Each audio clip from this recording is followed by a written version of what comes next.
بسم اللہ الرحمن الرحیم۔ عمومی طور پہ ہمارا رویہ جو ہوتا ہے کسی کے ساتھ وہ یہ ہوتا ہے کہ اگر ہمیں کسی کی غلطی بتانے کی ضرورت پڑ بھی جائے تو ہم کیا کرتے ہیں کہ اے سے لے کے زی تک تمام کی تمام غلطیاں اس کے سامنے رکھ دیتے ہیں کہ تو پاجی اے بھی کیتا سیگا تے اے بھی کیتا سیگا، ٹھیک ہے، اس کو جتنا برا بنا سکیں برا بنانے کی کوشش کرتے ہیں۔ نبی کریم صلی اللہ علیہ وسلم کا طرز عمل ایسا نہیں تھا۔ وہ اگر ہم یہ چاہتے ہیں اس سیشن کے اندر communication skill in the light of سیرہ کے اندر کہ آپ نبی کریم صلی اللہ علیہ وسلم کی سیرت سے کمیونیکیشن کے لیے کچھ ہم اپنے لیے ٹولز نکال سکیں، کچھ ایسی چیزیں ہم نکال سکیں کہ جس پہ ہم عمل کر کے اپنی کمیونیکیشن کو ایفیکٹو بنا سکیں، تو نبی کریم صلی اللہ علیہ وسلم جب کسی کی غلطیاں بتاتے تھے تو ساری غلطیاں اکٹھی نہیں بتاتے تھے۔ جیسے ہمارے ذہن میں ہوتا ہے نا کہ آج یہ میرے ہاتھ میں آیا ہے تو میں تو اس کو سارا کچھ بتا کے چھوڑوں کہ مجھے آپ کے بارے میں یہ بھی پتہ ہے، یہ بھی پتہ ہے، یہ بھی پتہ ہے۔ نبی کریم صلی اللہ علیہ وسلم ایسا نہیں تھے۔ جب بھی آپ یہ چاہتے ہوں کہ سیکنڈ پرسن کی غلطی کو درست کرنا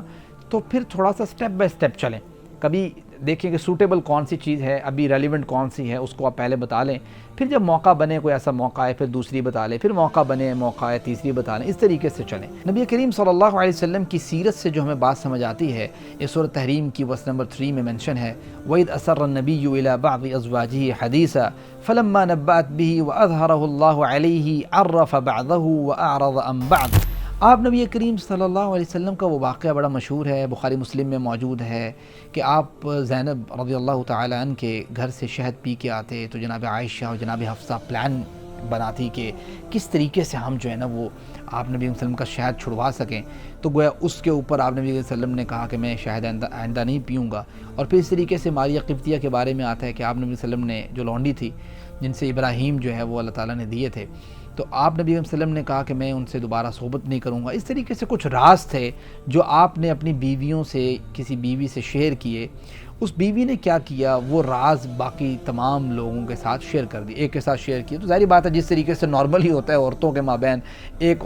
اگلے کو بتاتی ہے، وہ اس سے اگلے کو بتاتی ہے، وہ کہتے ہیں آپ نے کسی اور کو نہیں بتانا، وہی معاملہ نبی کریم صلی اللہ علیہ وسلم کے گھرانے میں پیش آیا۔ تو آپ نبی کریم صلی اللہ علیہ وسلم نے جب اس بات سے آگاہ کرنا چاہا اپنی بیویوں کو، اپنی بیوی کو، تو کیسے کیا؟ قرآن نے اس اسلوب کو بیان کیا ہے، اس کمیونیکیشن کے طریقے کو بیان کیا، کہا وَإِذْ أَسَرَّ النَّبِيُّ إِلَىٰ بَعْضِ أَزْوَاجِهِ حَدِيثًا فَلَمَّا نَبَّأَتْ بِهِ وَأَظْهَرَهُ اللَّهُ، جب نبی کریم صلی اللہ علیہ وسلم نے ظاہر کرنا چاہا، اللہ تعالیٰ نے ظاہر کر دی، ظاہری بات ہے، تو عرف بعضہ، بعض چیزوں کو آپ نبی کریم صلی اللہ علیہ وسلم نے تعارف کروا دیا، بتا دیا، وَأَعْرَضَ عَن بَعْضٍ، اور بعد سے آپ نے اعراض کر لیا اور کہا مطلب ساری غلطیاں اکٹھی نہیں بتائی کہ تم نے یہ بھی کیا، یہ بھی کیا، یہ بھی کیا، یہ بھی کیا، ایسا نہیں کیا، بلکہ جو بتانے چاہیے، جو ریلیونٹ تھی اس وقت وہ بتا دی اور باقی چیزوں سے اعراض کیا۔